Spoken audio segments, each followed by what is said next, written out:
Hi, I'm Anthony Geraldo Frendo, and I'm the Customer Experience Center Prime at Ross Video.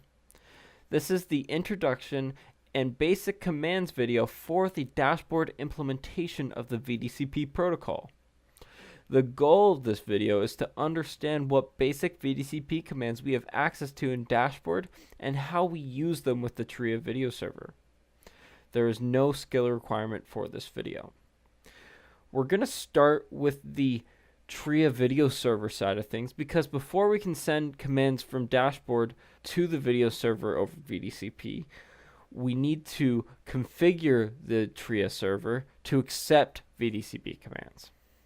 To do this, we're going to go to the Start menu in the server, open the Tria config application. Once the Tria config application is open, we're going to move over to the RS422 tab, because this is where we're going to do all of our protocol-based configurations. We'll notice that all channels A through L are configured to the Room 1 configuration, meaning I have to navigate to Room 1 on the right-hand side of this menu and make all my protocol configurations on that room. I am going to set the protocol to be VDCP first and foremost. And now there's just a few other settings that I need to configure here before I apply these settings to my Tria.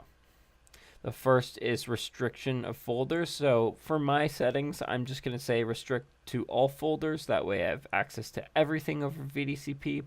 But if you knew, for example, that the controller that you're building in dashboard only needs access to a specific folder, then you'd set that specific folder for the restriction.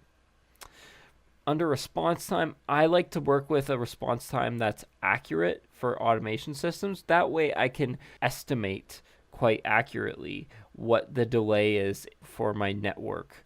The channel control port, we're going to set that to Ethernet because we're going to be sending network VDCP messages and not serial.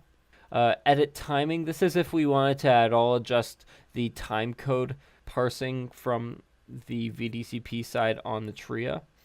But at this point, for basic commands, it's not something we need to look into. We're going to skip over video edit effects because that's nothing we need for basic commands either. And at the very least, I think it's a good idea to allow playlist control. Just that way it's there if you need it. If you don't, you ignore it. That way you can queue and play and start up playlists. The last thing I will say that is important when you're setting up a Tria over VDCP is that you set this maximum character length for the clip name to be 80, which is the maximum. Okay, you can't do more than 80 characters. But if you don't set that to the maximum, then you potentially won't be getting some of your clips that are in folders because the file paths will be quite large. Alright, so those are all the settings that I would want to set for my Tria to be in VDCP. So now I'm going to have to restart the Tria service for all these changes to take place. Once that happens, we're good to go to jump into dashboard. Okay, there we are. It says that it's restarted. So now once that all comes back up, we're ready to go with VDCP. Alright, so now let's just jump into dashboard. Let's take a quick peek at what commands are possible to send from dashboard over VDCP. To do that, we're going to go into the Help Contents menu. And we're going to search up VDCP. In here, we get the VDCP object is the first thing we get. So we're going to click on that. And this table is all the commands that we could send over VDCP through dashboard. The commands that we're going to look at in this video is cue clip, fast forward, pause, play, rewind, and finally stop. So now let's together show how we would actually use those in a custom panel. I've got a sample vdcp.grid created for a custom panel. And now I'm going to enter panel builder edit mode using the little button at the top, or you could use Control G. And we're going to use the button tool from the floating toolbar. Let's click, drag, and create our first button here. And we're going to start with the play command. Okay, so this is to say play channel A. Let's add a task to that button. And now there's really two ways we can approach this. There's two different task types we can use. We could use the VDCP task type or the OGScript task type. For this video, we're going to start with the VDCP task type because it's not necessarily the method I would recommend, but it does work. So what you need to do to get this to work for you is you have to start with the IP address of the Tria server that you want to communicate to. I've already filled this in beforehand, so I put in my IP address. And then you need to specify the port. With the Tria servers, you have to keep in mind that the VDCP implementation uses a port by channel basis, meaning that port 8000 is dedicated to channel A on the Tria. Port 8001 is dedicated to channel B. Port 8002 dedicated to channel C, and so on, and it just keeps counting up. So then port 8003 would be channel D. So because we want to control channel A, I've inputted 8000 as my port. Then we choose which command out of this little drop-down list here it is we want to run. We're going to choose the play command. And you'll notice on each and every one of these, it's going to ask you for what channel it is you want to control. Fill it out with the number of the channel it is. So for channel A, we'll say that's channel 1. But just so you know, this channel field doesn't really matter within the Tria's VDCP implementation because, again, we're using a port by channel basis. So that's all you would need to do to get a play button to work. So if I hit OK, I'm done. Perfect. But now I'm going to show you that working.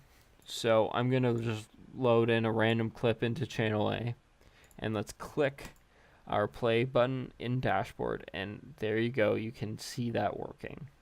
So now we're going to show how to use the OGScript task type and why I recommend this over the VDCP task type.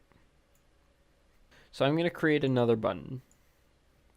This button is going to be called Q Clip.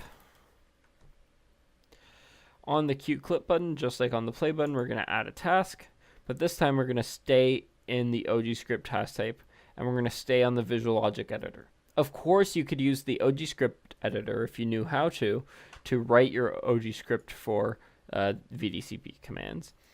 But in the Visual Logic side of things is where we're going to stay. We're actually going to create a device within dashboard for each channel of our Tria. I'm going to start with just channel A. So using that little green plus button, if I click that, I get all these options for different devices I can add into my dashboard custom panel. I'm going to add a VDCP device. Again, because this is a port by channel basis, we add a single device per channel of our Tria. So I'm going to call this Tria, and you can't use spaces here, so I'm using underscore channel A. I'm going to then put in my IP address for my Tria, and then the port for my channel, so 8000 because this is going to be controlling channel A. You can then specify a block color if you want to make this look pretty, so I chose this purplish blue color. And I'm done. I'm going to hit OK. Now I get access to, on the left hand side here, I get a folder for Tria channel A. Inside of that, I get an API folder that holds all of those commands that I had mentioned earlier for basic commands we're going to talk about. So cue, play, continue, play, fast forward, rewind, stop, and so on. With all of these commands, the only thing it asks you for is the channel field. And remember when I said this earlier when we were looking at the VDCP task type, the channel field does not matter because, again, we're using a port by channel basis. We've already told it what channel to talk to by specifying the port. So it doesn't matter what you fill into these fields, it will always be communicating to channel A because we set port 8000. For the Q command, it asks you for the clip ID field, and that is one that we will actually need to specify. The clip ID field is really the file path to the clip that we want to queue. So let's take a look at this. So let's say we wanted to queue this acid cameras clip in here. You can quickly see when you queue it in what the actual full file path is up here in your channel transport for that clip. So we can see that's 62 content / acid cams space launch _ final. So we're going to have to exactly input this into our button there. The only thing that we'll have to do different is that for every / you see in this, we're going to have to put 2 backslashes. Okay, and that's just the way Dashboard works. So I am going to copy the clip name. I'm hitting F2 in my clip library here. So I'm going to choose a different clip. I'm going to choose, like, let's say this acid cam launch _1, or maybe this carbonite solo clip. So it's something entirely different. But I know this is within the same exact folder structure as 62 content. If I hit F2 on that clip, it allows me to rename that clip to whatever I want. Instead of renaming it, I'm just going to highlight and copy the entire clip name, so I don't have to try to memorize how that's spelled. The only thing I'm going to have to memorize is how my file folders are spelled. So 62 content. In Dashboard, I'm going to input 62 space content exactly the way it was spelt in my Tria. And remember, I said 2 backslashes for every 1 backslash you saw there. So //, and then I'm going to paste in the clip name that I got. You can input eject to be turned on. That's fine. It's not going to do any harm. And I always just turn it on anyways, but you don't really need it for this implementation.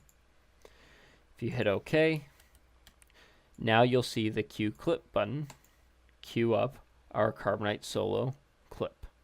In a more advanced workflow, you would have filled in this queue clip field, the clip ID field in your queue button, with a parameter or something like that from your clip list parameter. If we look at the rest of these, the way they work is as described, right? So if you added a pause button here, it's going to do exactly as you'd expect. It's going to pause channel A. So I'm going to call this pause. So we have our play button. That's going to run it, and this is going to stop it. So that's a pause. The only one of these that isn't as straightforward as what it sounds is the stop command. Okay, so if you use the stop command with the Tria server, what it's going to do is actually very similar to an eject. So I'm going to call this eject. So when you run the stop command, you'll see, so let's just put it somewhere where we can see like video. When I run the eject button that has really the stop VDCP command on it, you can see now no clip is currently loaded into that channel, and it's been ejected. It does not go back to the color bars, unfortunately. It's not like the true eject you would do inside of the Explorer interface, but it's as close as we can get from Dashboard. So that is the basics of VDCP commands from Dashboard to your Tria video server. In the next video, we will be discussing the custom Visual Logic VDCP workflow that I've created and how you can use it in your custom panels to create more powerful workflows.